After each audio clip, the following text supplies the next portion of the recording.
Hi everyone, I am back with chapter 9, which is called The Mad Cyclist. Now a cyclist is somebody who is on a bicycle, so let's find out what's going to happen.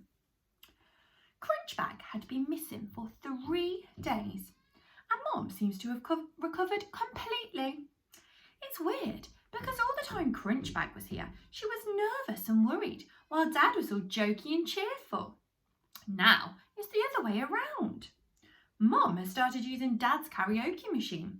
She's got a better voice than Dad. I almost feel like joining in. I've hardly seen Dad.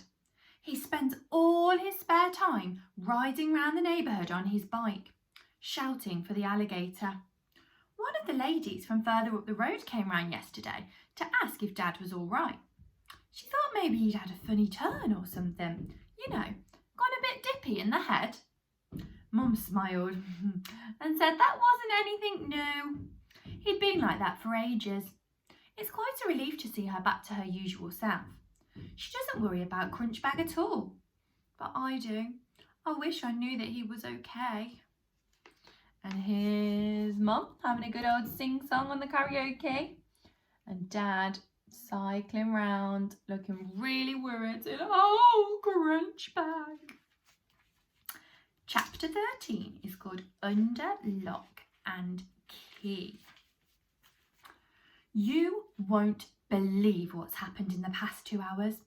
First of all, Dad came rocketing down the road on his bike at turbo speed, chased by a police car. The lights were flashing and the siren was so loud you would have thought he'd just stolen the crown jewels. Everyone came rushing out of their houses to see what was going on.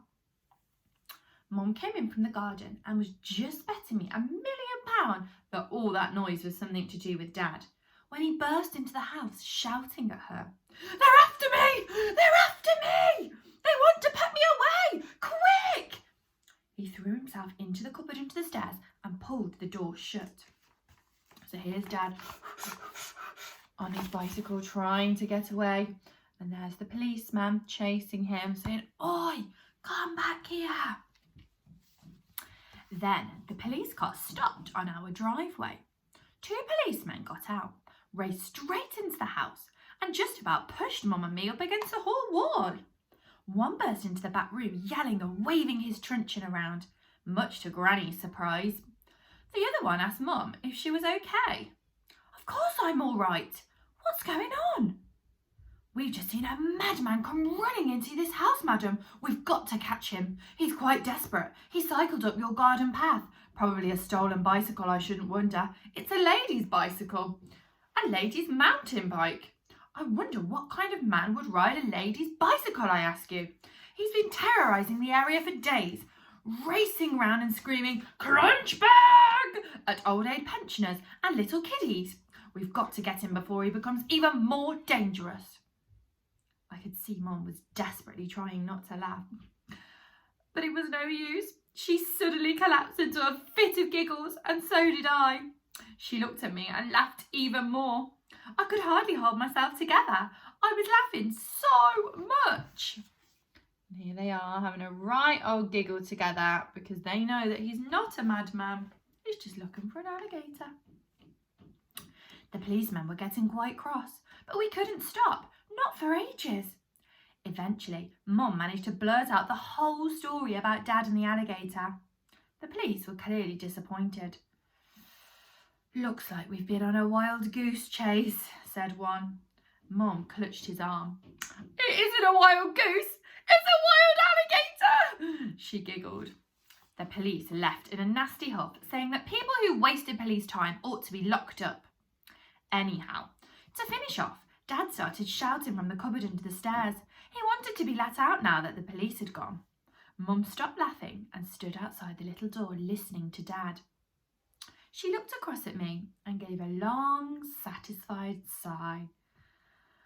"I think it's high time we took control of your father, don't you, Nicky? Maybe those 2 policemen were right." I nodded, although I had no idea what she was planning to do next. Here's Dad inside the cupboard saying, "Help, help, let me out. It's dark in here." She got the key for the cupboard and locked Dad inside. I'm leaving you in there, you horrible man, she shouted through the keyhole. You're a dangerous madman, and it's the only safe place for people who keep their alligators in the garden. Good night. That was 2 hours ago. Dad isn't shouting so much now. I don't know how long Mummy's going to leave him there for. I can't even sneak him some food. Mum's got the only key. Oh, I wasn't expecting